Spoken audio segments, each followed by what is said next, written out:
आई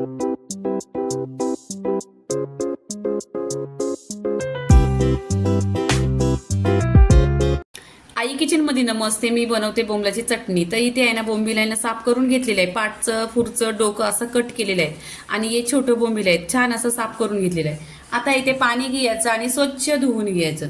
2 ते 3 पाण्याने स्वच्छ धुवायचं, कारण ह्याच्यामध्ये आहे ना माती वगैरे असेल ती खाली बसेल. आणि आता आपण आहे ना हे 25 मिनिटं पाण्यात ठेवायचं. तोपर्यंत इकडे कांदा टोमॅटो छान असा तेलामध्ये परतून घ्यायचा. इथे आहे ना कांदा छान असा मऊसूत झालेला आहे आणि गोल्डन कलर झालेला आहे. इथे 2 टोमॅटो आहेत कट केलेले आहेत, एकदम बारीक कट केलेले आहेत, ते टाकायचे. त्याच्यावरती आहे ना चवीनुसार नमक टाकायचं. नमक टाकल्याने ना लवकर सॉफ्ट होतो.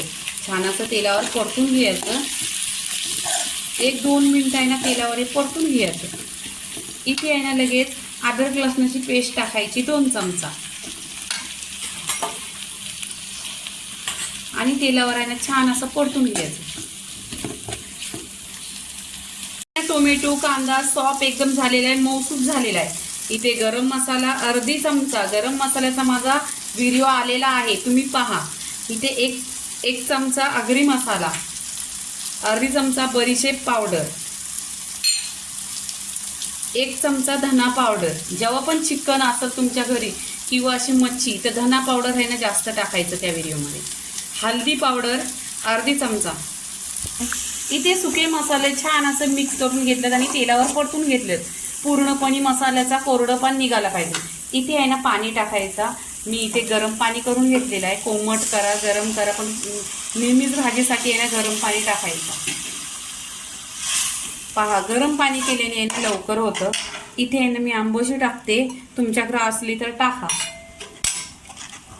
इथे आहे ना छान अशी उकळी करायची. आता मी इथे आहे ना 1 टोमॅटो कच्चा आहे, टोमॅटो कट केला आणि हे पीसेस आहे ना छोटे छोटे केलेले आहेत. असं पीसेस आहे ना खूप टेस्टी होतो आणि रस्सा पण आंबट लागतो. मी या बोंबलांना लिंबू पण पिळून घेतलेला, त्याच्यामध्ये आंबोशी पण आहे. वरून आहे ना 1 टोमॅटो पण टाकला आहे. इथे बोंबील स्वच्छ धुतलेलं तेलावर परतून घेतलेलं आहे, ह्याच्यावर लिंबू पिळलेला आहे. रस्सा आहे ना जबरदस्त लागतो. तुम्हाला जर खायचा असेल तर हा रस्सा आहे ना असा बनवायचा. कोणताही वाटण वगैरे काही लागत नाही आणि खूप लवकर होतो. मी हा 2 माणसांसाठीच बनवलेला आहे. 2 वाट्या रस्सा, म्हणजे पाणी 2 टाकलेलं आहे, 2 वाट्या.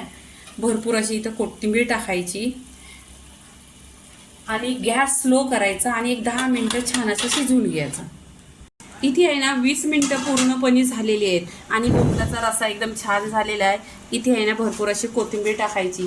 कोथिंबीर टाकल्यानंतर आहे ना पूर्णपणे गॅस बंद करायचा, मिक्स करायचा आणि छान असा इथे बोंबलाचा रस्सा पहा 1 नंबर असा झालेला आहे. तर ह्याच्याजवळ तुम्ही आहे ना भात खाल्ला ना तर 1 नंबर लागणार. बोंबलाची रेसिपी पूर्णपणे झालेली आहे. लाईक करा, शेअर करा, सबस्क्राईब करा आणि नेहमीच खात राहा. धन्यवाद.